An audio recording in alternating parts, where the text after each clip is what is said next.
ৰাজ্যজুৰি যি শিহৰণকাৰী হত্যাকাণ্ডই কঁপাই গৈছিলে আৰু এই হত্যাকাণ্ডক লৈ ইতিমধ্যে নতুন নতুন তথ্য আহি আছে আৰু ঘটনা যেহেতু অন্য এটা মূল হৈছে 3 দিন হৈছে গতিকে এই মুহূৰ্তত মই ভাস্কৰ গগৈ সুনীল গগৈৰ ঘৰত উপস্থিত আছো আৰু ভাস্কৰ গগৈ যেহেতু সুনীল গগৈ যি ভতিজা আছিলে ভাস্কৰ গগৈক কালি আৰক্ষী আটক কৰি ঢকুৱাখানা আৰক্ষী থানাত ৰাখিছে আৰু এই মুহূৰ্তত SDFৰ দল আৰু আৰক্ষীৰ দলে সুনীল গগৈৰ যি বাসগৃহ আছিলে বাসগৃহৰ সন্মুখত থকা এটা পুখুৰীত অভিযান চলোৱাৰ পিছত পুখুৰীটো সিঁচি পানী শেষ কৰাৰ পাছত অন্য এটা পুখুৰী এই মুহূৰ্তত সিঁচি আছে মই পোনপটীয়া সম্প্ৰচাৰযোগে সংঘমিত দেখাব বিচাৰিছোঁ ঢকুৱাখানাৰ যি শিহৰণকাৰী হত্যাকাণ্ডই 3 দিন হৈছে নতুন মূল হৈছে আৰু আজি 20 দিন ধৰি যি হত্যাকাণ্ড সংঘটিত হৈছিলে হত্যাকাণ্ডৰ যিজন আচলতে হত্যাকাৰী এই মুহূৰ্তত আৰক্ষীয়ে বিচাৰি আছে ইয়াৰ লগতে জাহাংগীৰ হুছেইনৰ যি ছিন্নমূন্য আছিলে এই ছিন্নমূন্য বিচাৰি এই মুহূৰ্তত পুখুৰীত অভিযান চলাইছে এই মুহূৰ্তত ৱাটাৰ পাম্পেৰে ইয়াত পানী সিঁচি আছে পুখুৰীত আৰু প্ৰথম অৱস্থাত যিটো পুখুৰী পানী সিঁচিছিলে সেই পুখুৰীটো সৰু আছিলে পুখুৰীটো অৰ্থাৎ এই বছৰ খন্দা পুখুৰী আছিল আৰু সেই পুখুৰীটো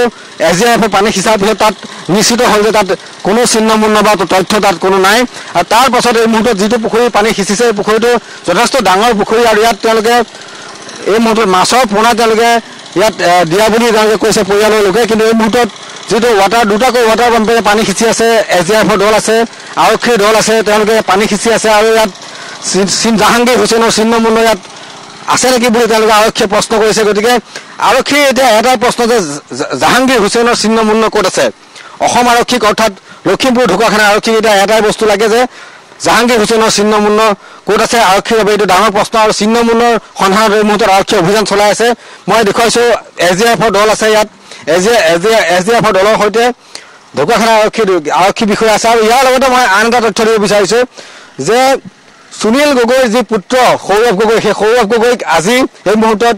জেৰা চলাই আছে ঢকুৱাখানা আৰক্ষী থানাত আৰু তেওঁৰ লগতে সুনীল গগৈৰ পত্নী পুষ্পা গগৈক জেৰা চলাই আছে ঢকুৱাখানা আৰক্ষীয়ে ইয়াৰ সমান্তৰালকৈ সুনীল গগৈ বাসগৃহৰ চাৰিওফালে পুলিচে তন্নকৈ তালাচী চলাই আছে যে যি জাহাংগীৰ হুছেইন আছিলে জাহাংগীৰ হুছেইনৰ ছিন্নমূন্য ক'ত থাকিব পাৰে হয়তো পুখুৰীত জাহাংগীৰ হুছেইনৰ ছিন্নমূন্য পেলাই থ'ব পাৰে নেকি হত্যাকাৰীয়ে গতিকে তাক লৈ আৰক্ষীয়ে সন্দেহ প্ৰকাশ কৰিছে যাৰ বাবে এই মুহূৰ্তত ইয়াৰ বিভিন্ন ঠাইত অভিযান চলি আছে চাৰিওফালে অভিযান চলি আছে আৰু বাওঁহাতে মই এটা কথা দেখাব বিচাৰিছোঁ সুনীল গগৈৰ ঘৰৰ সন্মুখত যিজন জাহাংগীৰ হুছেইন সুনীল গগৈ অৰ্থাৎ ঠিকাদাৰ সুনীল গগৈৰ ৰাজমিস্ত্ৰী আছিলে জাহাংগীৰ হুছেইন এই ঘৰটোতে আছিলে কেইবাবছৰ পুলকে যিটো ঘৰ দেখুৱাই আছে এই ঘৰটোতে জাহাংগীৰ হুছেইন আৰু তেওঁৰ ভাতৃ জাহিদুল ৰহমান আছিলে এই ঘৰটোতে গতিকে দুয়োজনে এই ঘৰটোত থাকি একেলগে কাম কৰিছিলে সুনীল গগৈৰ সৈতে গতিকে এদিনৰ পূৰ্বে জাহাংগীৰ হুছেইন নিৰুদ্দেশ হৈছিলে তাৰ এদিনৰ পূৰ্বে সুনীল গগৈ নিৰুদ্দেশ হৈছে গতিকে জাহাংগীৰ হুছেইনৰ যেতিয়া মৃতদেহ স্পষ্ট হৈছে যে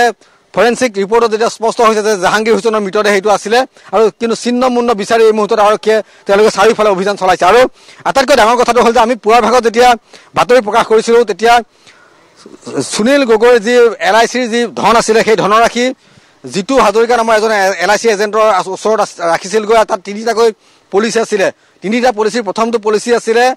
সুনীল গগৈৰ পত্নী পুষ্পা গগৈৰ নামত আছিলে আৰু দ্বিতীয়টো পলিচি আছিলে সুনীল গগৈৰ নামত 15 লাখ টকাৰ এটা পলিচি আছিলে আৰু তৃতীয়টো পলিচি 50 লাখ টকাৰ এটা সাব প্ৰিমিয়াম পলিচি আছিলে মুঠ 80 লাখ টকাৰ পলিচি আমি দেখিবলৈ পাইছিলোঁ জিতু হাজৰিকা নামৰ LIC এজেণ্টজনৰ ঘৰত গতিকে নতুন তথ্য আৰক্ষীয়ে লাভ কৰিছে আৰু আৰক্ষীয়ে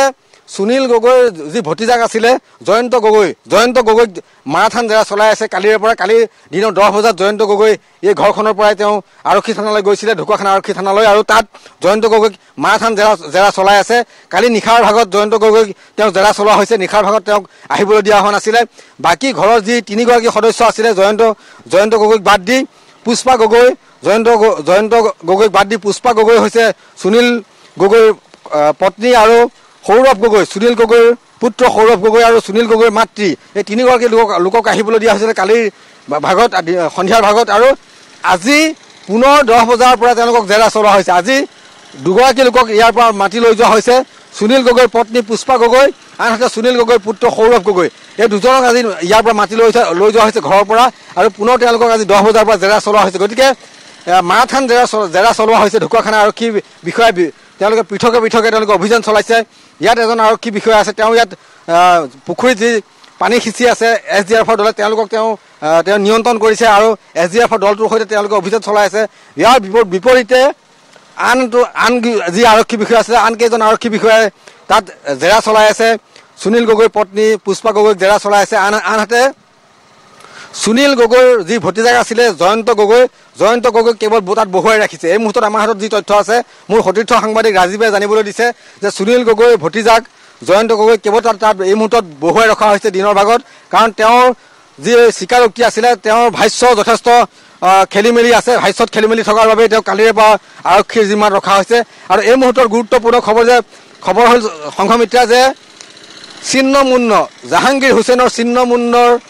সন্ধানত ঢকুৱাখানা আৰক্ষীয়ে সুনীল গগৈৰ ঘৰত দুটাকৈ পুখুৰীত অভিযান চলাইছে প্ৰথমটো পুখুৰীত অভিযানত তেওঁলোক সফল হোৱা নাই তাত কোনো ছিন্নমুন্ন বা আন কোনো তথ্য তেওঁলোকে লাভ কৰিবলৈ সক্ষম হোৱা নাই আৰু দ্বিতীয়টো পুখুৰী এইটো প্ৰকাণ্ড এটা পুখুৰী এই পুখুৰীটো পানী সিঁচিবলৈ অতি কমেও 10 পৰা 12 ঘণ্টা সময়ৰ প্ৰয়োজন হ'ব যদিহে ইয়াত অতিৰিক্ত আৰু মেচিন ইয়াত লগোৱা নহয় পানী সিঁচা মেচিন গতিকে আৰু ৱাটাৰ পাম্পৰ ইয়াত প্ৰয়োজন হ'ব ইয়াত পানী সিঁচি শেষ কৰাৰ বাবে গতিকে এই মুহূৰ্তত দুটা ৱাটাৰ পাম্পেৰে পানী সিঁচি আছে কিন্তু এই দুটা ৱাটাৰ পাম্পেৰে পানী সিঁচি শেষ কৰিবলৈ 10 পৰা 12 ঘণ্টা সময়ৰ প্ৰয়োজন হ'ব এয়াই হৈছে ঢকুৱাখানাৰ শেহতীয়া খবৰ আৰু আমি এই মুহূৰ্তত চেতিয়া গাঁৱৰ পৰা এই পৰিৱেশ দেখুৱাই আছো।